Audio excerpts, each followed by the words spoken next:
On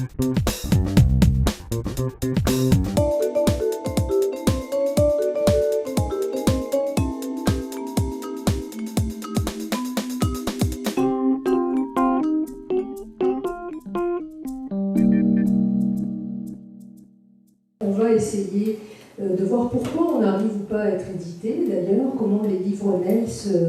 Il ne suffit pas d'un marché et de librairie pour que les livres arrivent jusqu'à vous.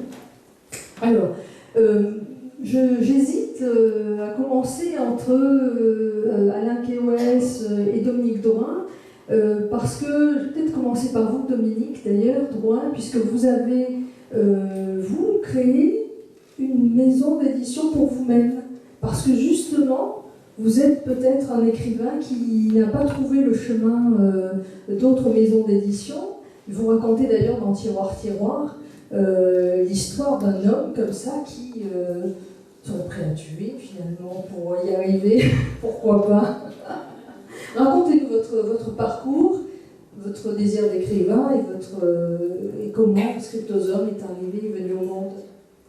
Bon, l'écriture, c'est quelque chose de fondamental pour moi, à tel point que le nom de la maison d'édition que j'ai finalement décidé de fonder, Scriptozoon, c'est la concaténation, on va dire, de deux termes latins, le scripto, l'écrit, et le zoom, le je suis, ce qui, pour moi, est l'expression de l'interpénétration entre ces deux choses, l'écriture et l'existence. Alors, on ne se met pas à fonder une maison d'édition aussi petite soit-elle d'emblée. On a d'abord des mésaventures qui la justifient. C'est banalement la recherche d'un éditeur. Une fois qu'on a écrit un premier livre, le réflexe le plus évident qui s'impose, c'est d'aller rechercher un éditeur, parce que la question même d'une alternative se pose même pas. Donc j'ai fait un peu le parcours habituel du combattant, c'est-à-dire envoyer tous azimuts un premier livre qui n'est pas celui qui est publié, pour recevoir des lettres assez standards de refus et parfois dans des délais extrêmement courts. Et puis un premier paragraphe a été... Ça a généré un premier paragraphe. Cette mésaventure m'a plongé quand même dans un désarroi, on va dire, pas loin de la déprime, voire de la dépression.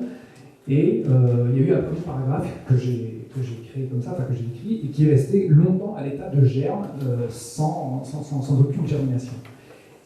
Et au bout de quelques années, je me suis aperçu que j'avais le début, finalement, d'un livre. Ça a été Tiroir, Tiroir. Vous l'avez envoyé à des éditeurs, celui-là aussi? Tiroir, Tiroir, je ne l'ai envoyé qu'à un seul éditeur, considérant que j'y avais les entrées dans la mesure où je connaissais bien une voisine qui est publiée chez lui. Et cette aventure est intéressante parce qu'elle n'est pas très originale, puisque en fait, avoir un bouquin neuf, proposer un livre, se le faire refuser, c'est relativement banal. Ce qui est moins banal, c'est la durée que ça a mis. Ça s'est étalé quand même sur 10 mois. 10 mois. Qu'est-ce qui s'est passé dans votre temps? Alors pendant les 10 mois, je relançais assez courtoisement et régulièrement l'éditeur pour savoir s'il avait pris connaissance du texte. J'ai quelques traces de l'accroissement, je ne vais pas trop détailler, mais en gros, tous les 3 mois, je demandais à monsieur Tchaikovsky-Laurence, puisqu'il s'agit de lui, de POL, donc. Voilà, j'étais venu remettre en vos bureaux un manuscrit dactylographie à couverture orange, au cas où vous l'auriez lu, et où il n'aurait malheureusement pas suscité votre intérêt, puis je passais le récupérer. Donc d'emblée, je mettais tout au pire en disant je vais venir rechercher le manuscrit. Vous auriez pu écrire, il y a 10 autres éditeurs qui veulent l'éditer, dépêchez-vous tout décider, non? Je sais pas. Oui, alors non, parce que pour éviter de retomber dans les travers déjà connus de la déprime, voire de la dépression, je me suis bien gardé de renvoyer tous azimuts ce manuscrit. Il n'y avait que POL qui l'avait, et donc 10 mois on s'est vu, enfin au bout de 9 mois on s'est vu, entre-temps tous les 3 mois je le relançais, j'avais eu quand même droit à... dans un premier temps, la vérité est que je n'ai pas lu sérieusement encore votre livre, mais il m'intéresse, je vous demande encore un peu de temps. Un peu plus tard, 6 mois après, j'avais eu droit à cher monsieur, excusez-moi vraiment, j'ai en effet lu votre texte, je le trouve tout à fait intéressant et plus, mais quelque chose chez moi résiste encore. Bon, je ne vais pas aller plus loin. Et puis donc au bout de 9 mois, on s'est vu. Je lui avais prévenu que j'avais enrichi le texte, parce que ça, c'est un travers qu'un écrivain ne peut pas s'empêcher de faire. C'est tant que le livre n'est pas publié, il y a toujours matière à refonte ou à ajout. Et c'est ce que j'ai fait. Donc, on s'est vu au bout de 9 mois. Il m'avait demandé de ramener la version enrichie, ce que j'ai fait. Et avec énormément d'enthousiasme. C'est-à-dire que lorsqu'il m'a reçu, Saint-André des Arts, 36 rue Saint-André des Arts à Paris, j'ai eu énormément d'éloges, reconnaissant qu'il y avait du talent 7 fois par rapport à l'autre, le livre que j'avais proposé qui n'avait pas autant de talent, c'est pour ça qu'il ne peut pas publier d'ailleurs. Et il m'avait même parlé d'une stagiaire. Alors pour moi, ce serait un peu le Graal que d'arriver à entrer en contact avec cette stagiaire qui était complètement enthousiaste et il cherchait sur son bureau le papier dans lequel le rapport de lecture avait été fait par cette stagiaire. Évidemment, je ne l'ai jamais lu. Pourquoi ? Puisque un mois plus tard, il m'a dit que finalement il ne le prenait pas. Alors, le reproche principal qu'il m'a fait, c'est l'écriture, la surécriture, m'a-t-il dit. Voilà. On met en veilleuse tout cela, on met son mouchoir dans sa poche, comme on dit, et on passe à autre chose. L'idée, c'est évidemment de continuer à écrire, puisqu'il n'est pas question que le refus d'un éditeur de donner la possibilité à un livre d'avoir des lecteurs soit la fin de ce que j'appelle l'existence, moi, puisque c'est l'écriture. Et en même temps, pendant ces années-là, il y a eu pas mal d'évolutions des techniques d'impression du livre, notamment les impressions allemandes, donc qui commencent à ouvrir un petit peu la curiosité sur que font des organismes comme par exemple Lulu ou The Book Edition, qui proposent en effet, pour très peu d'investissement, d'avoir un livre qui existe, qui a le mérite d'exister, et donc qui peut trouver finalement un lecteur. Et puis, les choses évoluant, j'ai décidé en effet de me dire, mais il y a encore mieux que ça, c'est tout simplement d'aller voir un imprimeur et d'être soi-même son éditeur. Voilà. Donc en gros, le résumé. Autre expérience, j'ai envie de demander à Charles Ficcat des éditions Bartilla, mais combien de dépressions avez-vous sur le dos, cher monsieur? Dites-nous tout. Oui, en entendant votre expérience, en effet, vous rappelez cette chose peut-être cruelle, mais réelle, que l'édition, ça n'est pas la littérature. Ce sont deux sphères différentes qui peuvent se recouper, mais ne coïncident pas exactement. Et les contraintes qui pèsent sur l'éditeur, à commencer par les soucis de promotion, de visibilité, l'emportent hélas bien souvent sur le talent, la qualité que peuvent receler les manuscrits reçus. Voilà. Et on a bien souvent l'impression, en effet, que les maisons d'édition et les services de lecture servent surtout à refuser les manuscrits. Vous êtes combien? On est deux. Donc Constance de Bartilla et moi-même. Pas de secrétaire, pas de stagiaire? Non, stagiaire c'est arrivé de temps en temps. Il arrive... Pas de graphiste? Non, tout ça ce sont des services extérieurs qui nous confions les travaux. Et vous publiez combien de titres par an? 2 à 3. 2 à 3 livres par mois. Voilà. Alors quelquefois c'est... Oui, par mois.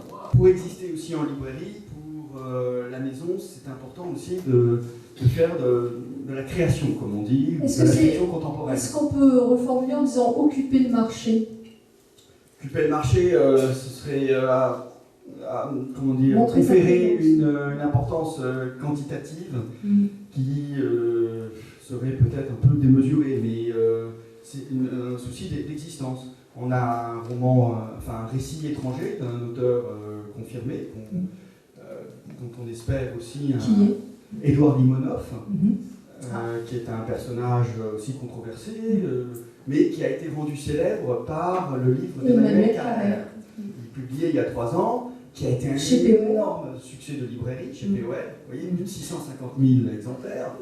Donc il se trouve qu'il y a une vingtaine d'années, je connaissais Limonov quand il habitait à Paris, j'étais venu plusieurs fois, et tout le monde l'avait oublié. Et il a fallu que ce livre de Carrère nous rappelle finalement l'œuvre de Limonov à notre bon souvenir. Et donc on avait publié un recueil d'articles il y a 2 ans de lui, suite au succès du Carrère. On s'est dit, le Carrère se vend à 650 000 exemplaires. Donc, il y a bien 10 000 exemplaires à faire avec Limonov tout seul. Les gens, parmi ces lecteurs, il y en a peut-être qui vont être intéressés pour découvrir. Alors, tous les éditeurs qui avaient du Limonov dans leur fonds le réimpriment. Alors, Le Dilettante, Albin Michel, Flammarion rachète les droits à très fort prix des 2 premiers livres de Limonov. Le poète russe préfère les grands nègres et l'histoire de son serviteur, quand il était majordome à New York. Mais là, rien ne bouge. Alors, c'était aussi des rééditions. Et la librairie, comme les critiques aussi, préfèrent toujours la nouveauté. On préfère une nouveauté moins bonne qu'une réédition excellente. Et ça, on ne peut pas lutter contre ça. Et il faut toujours de la nouveauté, de l'inédit. Ce sont des réflexes auxquels aussi il faut se plier. Et donc là, on publie un livre de mémoire de lui. Alors, question pratique, vous tirez à combien? Vous espérez en vendre combien? Alors là, on rentre dans le processus de fabrication du livre. Le tirage d'un ouvrage s'effectue en fonction de la demande. Alors, il y a plusieurs types d'éditions. Alors, ce que vous trouvez en librairie, généralement, ça passe par des circuits commerciaux que l'on appelle la diffusion et la distribution. La diffusion, ce sont des commerciaux qui tournent à travers la France, des représentants, et qui vont présenter les nouveautés à venir dans 3-4 mois aux libraires, et ces derniers prennent des quantités, et au total, environ 2 semaines ou 1 mois avant la sortie officielle du livre, vous avez un certain nombre d'exemplaires notés, précommandés en quelque sorte, et donc vous savez à peu près quelle est la